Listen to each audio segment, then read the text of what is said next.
Esse é Yoshio, um cara comum. Depois de se formar no ensino médio, entrou numa faculdade comum e se formou. E foi aí que seus problemas começaram. Ele se esforçou para conseguir um bom emprego, mas foi fracasso atrás de fracasso, fazendo ele perder completamente a motivação. Ele começou a receber mensagens de amigo dizendo que eles conseguiram empregos maravilhosos e perguntavam sobre a situação do Yoshi, como é que ele estava. Ele se sentia frustrado e ignorava essas perguntas, mas a sua situação só foi piorar de vez em um dia em que sua irmã mais nova estava em perigo, tudo por conta de um cara escroto. Ele tentou defender ela, mas levou uma facada na barriga e, sem saber como reagir, começou a ficar completamente em pânico, começou a regar, agir como um covarde e sem conseguir defender a pessoa que era importante para ele. Foi mais ou menos a partir desse dia que tudo desmoronou de vez. Yoshio se sentia um fardo, um inútil que não conseguia fazer nem realizar nada. Muitos anos se passaram e quando viu, ele estava com mais de 30 anos e sem perspectivas para a vida. Seus pais frequentemente cobravam ele de conseguir um emprego porque eles não estariam lá para toda a vida. Isso deixava ele ainda mais frustrado. Ele se irritava, mas no fundo ele sabia que estava agindo errado.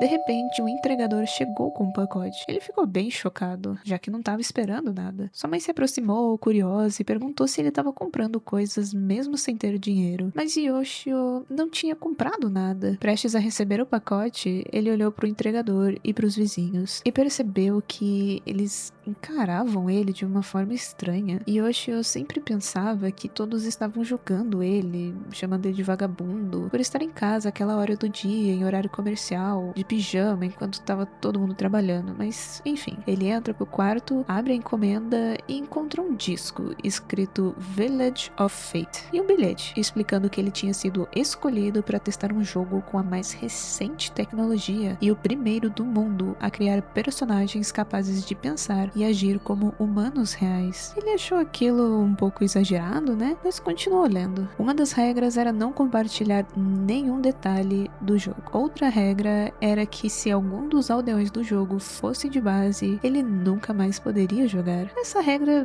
deixou ele muito surpreso, porque ele achou muito exagero, né? Curioso, ele pesquisou o jogo na internet, mas não achou nada. Quando inseriu o disco, a primeira cena surgiu. Ele ficou chocado com os gráficos incrivelmente avançados, melhores do que qualquer outra coisa que ele já tinha visto. Parecia realmente real. Ele viu alguns aldeões andando em uma carruagem e de repente monstros atacaram. Uma garota segurando um livro sagrado reza pelo Deus do destino e eles são salvos. Ele moveu o cursor sobre os personagens e conseguiu ver suas histórias. O espadachim era Gums. A garota com o livro sagrado se chamava Chem e era a irmã mais nova de Gums. Os outros três faziam parte da mesma família. A mãe se chamava Layla, o pai Rogers e a filhinha Carol. Ele volta a prestar atenção na história tal, como se tivesse assistindo uma série. Gums pede desculpa por não ter conseguido proteger os outros. Eles conversam, dão risada e depois de um tempo, Yoshio começa a gostar do jogo. Ele realmente gostou dos personagens, da história. Então, de repente, ele recebe instruções na tela de que poderia escrever uma profecia para os aldeões. Ele é o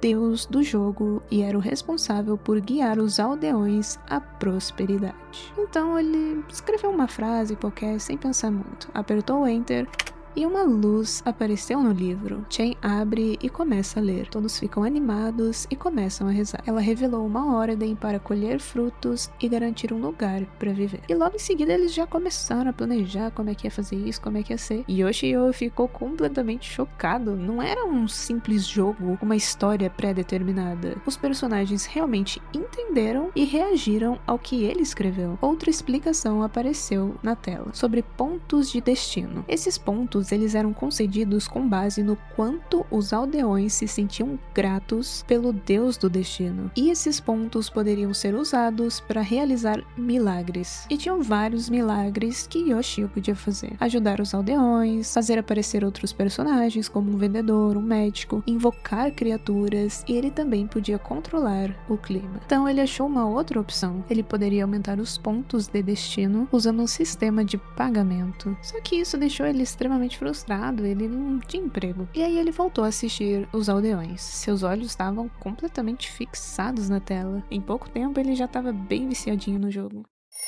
Na manhã seguinte, abriu os olhos e percebeu que era de manhãzinha. Fazia um bom tempo que ele não acordava tão cedo. Foi até o computador e viu que todos no jogo já estavam acordados e trabalhando. Yoshio se lembrou que não tinha jantado na noite anterior, porque estava muito focado no jogo. Olhando ao redor, viu embalagens vazias de salgadinho, então desceu as escadas. Ao se aproximar da cozinha, ouviu vozes de sua família tomando café na mesa. Por um momento, ele pensou em entrar, cumprimentar todo mundo, dar bom dia, mas então ele achou a ideia ridícula. Todos estavam comendo para se preparar para um dia de trabalho, enquanto ele ia ficar em casa o dia todo. Como é que ele podia se juntar a eles? Como é que ele podia olhar todo mundo nos olhos? Então, ele desistiu e voltou pro quarto. No jogo, ele viu a menininha trabalhando. Todos pareciam mais felizes do que ele, mesmo sendo apenas um jogo. Ele começa a se sentir culpado, então decide enviar uma profecia, dizendo para não depositarem tanta fé em um deus inútil como ele. Os aldeões se reuniram, todos animados para ouvir, né? Só que depois ficou um silêncio estranho. Yoshio se arrependeu completamente, pensando que eles estavam decepcionados com seu deus. Mas então, ela quebrou o silêncio, agradecendo Deus por estar de olho neles. E eles disseram que talvez Deus tivesse perdido seus poderes em batalhas contra os demônios. Eles interpretaram a profecia de uma forma muito positiva e os seus pontos de destino aumentaram. Pensando em ajudar os aldeões no jogo, decidiu sair de casa e vender seus livros. Vestiu roupas melhores e pensou consigo mesmo que daria o seu melhor. Ao se aproximar da porta, sua mãe perguntou surpresa se ele estava saindo, o que estava acontecendo, e ele apenas respondeu que voltava logo. Pegou a bicicleta e saiu pela estrada. As pessoas da rua continuavam encarando ele de forma estranha, e ele sempre tinha essa impressão de que as pessoas estavam julgando ele. Vendendo os livros e voltando para casa, ele viu uma padaria que costumava visitar com a família. Decidiu entrar, comprou um pudim e voltou para casa. Quando entregou à mãe, ela sorriu, e ele rapidamente correu para o quarto, se sentindo um pouco envergonhado, pensando que não deveria se sentir tão orgulhoso por fazer uma coisa tão boba. Tinha uma função no jogo que permitia revisar conversas passadas. Ele ficou um bom tempo ali, lendo conversas antigas e sem perceber que estava se divertindo com aquilo. Até que sua mãe chamou ele para jantar. Chegando lá, ele percebeu que seu pai estava sentado à mesa, o que era bem comum.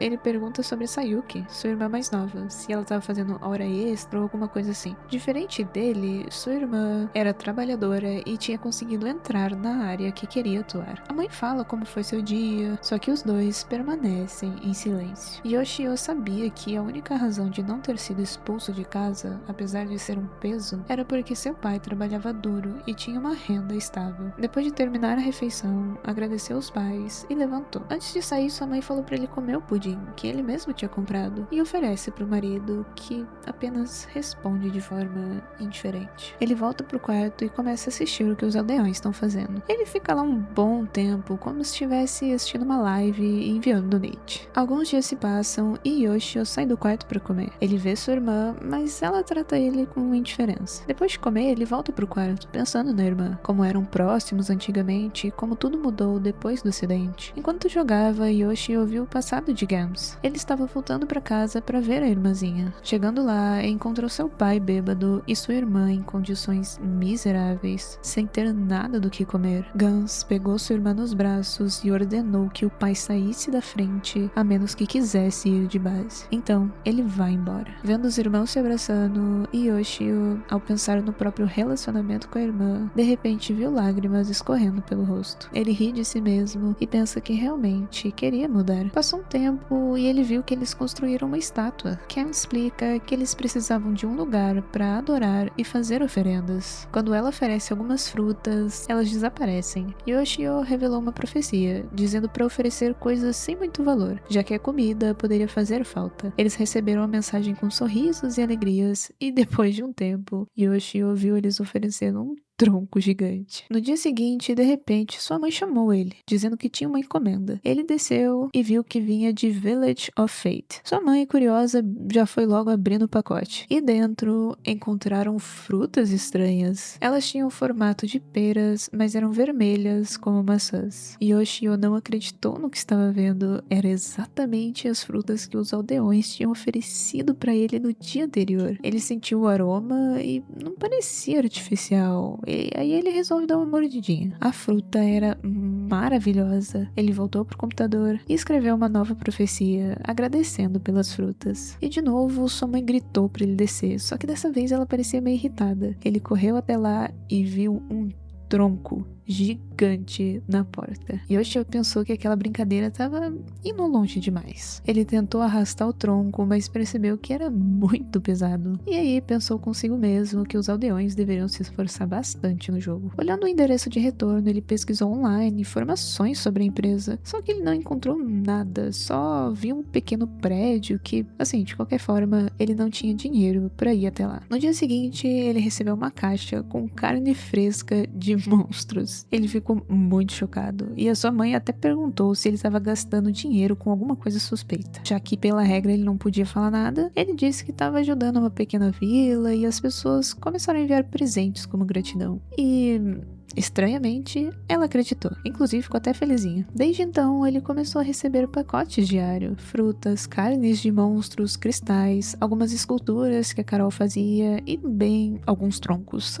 Certa noite, sua mãe preparou um prato com a carne que eles tinham recebido e perguntou se ele poderia trazer mais daquelas frutas. Seu pai entrou na conversa dizendo que a carne era realmente deliciosa, com um sabor mais natural do que aquelas de mercado. Ver o pai falando aquilo meio que tranquilizou Yoshio, já que era bem raro ver o pai falando com tanto entusiasmo. No dia seguinte, ele estava no jardim tentando cortar madeira e seu pai ofereceu ajuda. Yoshio suspeitou que o pai só estava oferecendo ajuda porque não queria que os vizinhos vissem ele passando vergonha. Só que não era nada disso, porque a partir dali o seu pai ajudou ele todos os dias e eles até fizeram planos juntos de fazer uma cerca pro jardim. Enquanto procurava algo na geladeira, sua irmã chegou em casa. Meio sem jeito, ele cumprimentou e ela ficou meio surpresa e respondeu de boa. Mais tarde, sentado no quarto, ele pensou como tinha melhorado a sua relação com a família e começou a se perguntar se ele que estava ajudando os aldeões ou se na verdade eram os aldeões que estavam ajudando ele. Certo dia ele percebeu que todos pareciam meio preocupados e ele descobriu que existem outros deuses, alguns bons, outros malignos, e no fim do mês acontecia um evento onde apareciam uma cacetada de monstros para atacar os aldeões. Faltava 10 dias, só que com a sua quantidade de pontos de destino, Yoshio ele não ia conseguir fazer nada, não ia conseguir realizar um milagre para proteger os aldeões. O único jeito seria colocando dinheiro. Ele começa a se sentir meio mal, inútil, e ele começou a real pensar na possibilidade de arrumar um emprego meio período. Só que ele nunca tinha trabalhado na vida. Então ele começou a relembrar sua terrível experiência com entrevistas de emprego.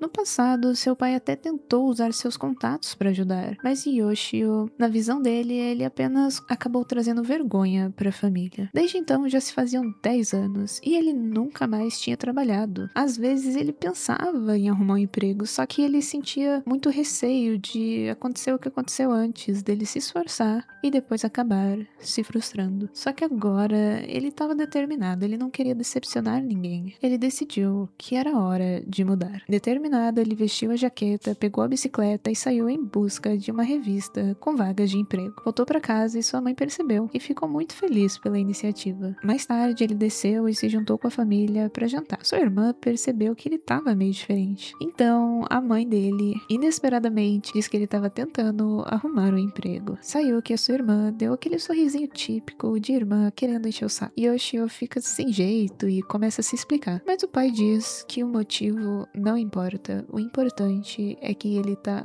motivado. Depois do jantar, seu pai ofereceu para ajudar ele, dizendo para Yoshio que ele sempre seria seu pai e iria sempre ajudar quando fosse preciso, e que isso não era motivo para vergonha. Ouvindo isso, Yoshio sabia que seu pai falava do passado, então concordou com ele e seu pai logo ligou para um amigo. Logo depois eles já vão sair, ele corre pro quarto, faz a barba, troca de roupa e tudo isso enquanto se preocupava em decepcionar seu pai de novo. Checou o computador para ver seus aldeões, deu uma animadinha e saiu. Chegando lá, seu pai se despediu. Yoshio, vendo seu pai se afastar, se sentiu um pouco perdido e inseguro, mas o amigo do seu pai falou pra ele ficar de boa. Apresentou os colegas de trabalho e Yoshio curvou a cabeça, meio sem jeito. Tudo deu muito certo no primeiro dia e ele saiu do trabalho se sentindo satisfeito. Chegando em casa, ao entrar na cozinha, viu uma refeição sobre a mesa com um bilhete da mãe. Ele sorriu e comeu a refeição felizinho. No dia seguinte, acordou cheio de dores pelo corpo, porque, né, muito tempo em casa, só fica em casa, estava completamente sedentário. Sua mãe cumprimentou ele toda felizinha e orgulhosa. Eles se sentaram para comer e ficaram conversando. E assim os dias se passaram. Ele ia trabalhar, recebia alguns pacotes. Sua vida estava realmente mudando. Até que,